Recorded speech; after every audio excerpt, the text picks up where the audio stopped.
Welcome in, everyone. My name is Scott. Welcome to my channel where we explore how to cultivate a transformative meditation practice through Buddhist wisdom. In the last video, we talked a little bit about how to develop a consistent meditation practice. And in this video, we're going to explore how a more process-oriented approach to meditation can help us to deal with resistance in practice, stagnation, as well as to help with consistency. If you haven't already, go ahead and check out my last video on how to develop a consistent meditation practice and give it a like if you feel so inclined. So a common phrase we hear is that it's not about the destination, but rather about the journey. We've probably heard this so much, it's kind of a cliche at this point, but nonetheless, we all know it has some wisdom within that quote or phrase. And we're going to talk about that today, about how it's all about the journey of meditation practice, or what I call a process-oriented approach to a meditation practice. So when I first started meditating, I was learning about the Buddhist path and learning about not only the different techniques and practices, but also their path, meaning like how we progress within those practices and how we move towards a nature that's more awake, suffering less, and maybe even moving towards this thing we call enlightenment.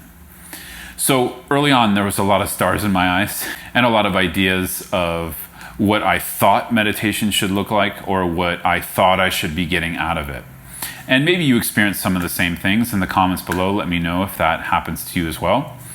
But nonetheless, what I found over time is that by focusing too much on results in meditation or what meditation should look like, it was actually enhancing my fear around failure, around not being able to achieve those lofty goals. And it was also keeping me stuck in expectations, usually at the end of each session or maybe every week, of what progress should look like or what meditation results should look like. Now, it's not that results aren't important. Results are important. Otherwise, how do we measure if something is working? But here we're looking at our own experience, and if we're paying a little bit too much attention to results as opposed to enjoying or getting into the actual experience of practice or the actual process of embodying the Dharma. And so embodying the Dharma doesn't look like getting good at a technique. Getting good at a technique is very dry, where when we embody the Dharma, what's actually happening is that we're transforming with it. Our behaviors change. We find more joy in our experience, more connection with others, less obstacles within our thoughts and emotions. We're able to flow a little bit better with those. And that doesn't mean we're enlightened. It just means that the practice is helping us. For some, maybe it means relieving some stress initially. But nonetheless, over time, we should be able to actually shift how we meet the world and how we work with our inner projections based on our thoughts and emotions, our projections of ourself, of others, of our environment around us. So this is actually a measure of practice. But nonetheless, this video isn't about the results of meditation, it's about the process.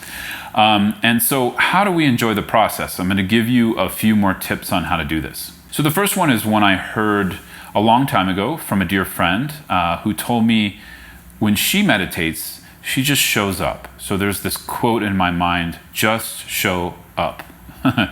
And I've continued to practice like that for the last 15 years since I heard that advice.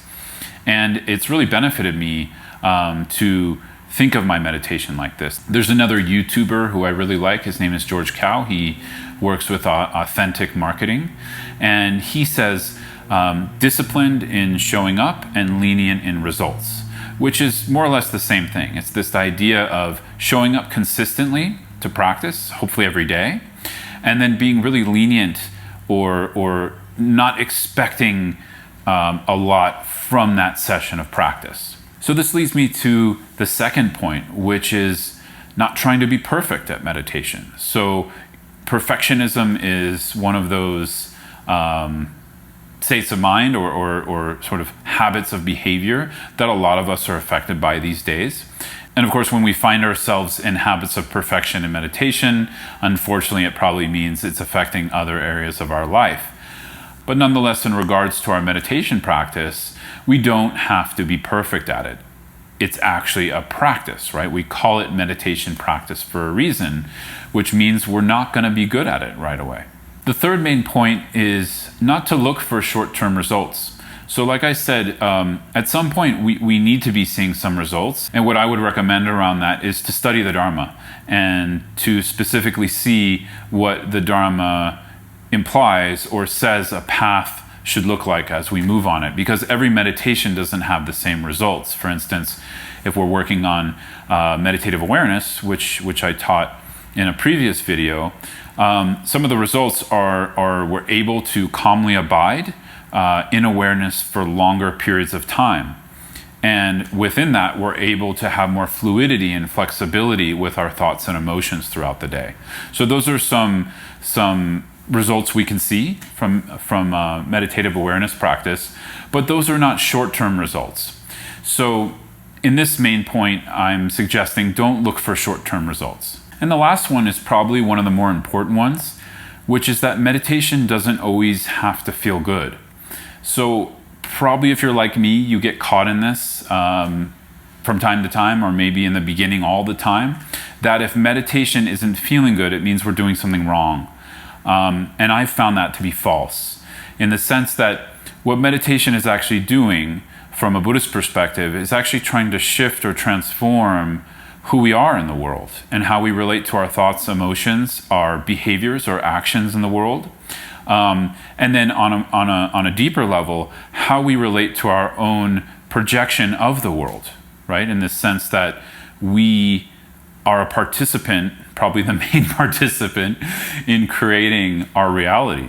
So when we start to have some facility in that, that's when the meditation is really, being beneficial, and that is not comfortable all the time. So it's sort of like if we're seeing that reality is out of alignment with what we perceive, that's going to sometimes be a little bit of an uncomfortable truth, but nonetheless a truth, and a really important one, and a transformative one that actually will bring more sustainable happiness. So those are my tips for the day. I hope these are helpful.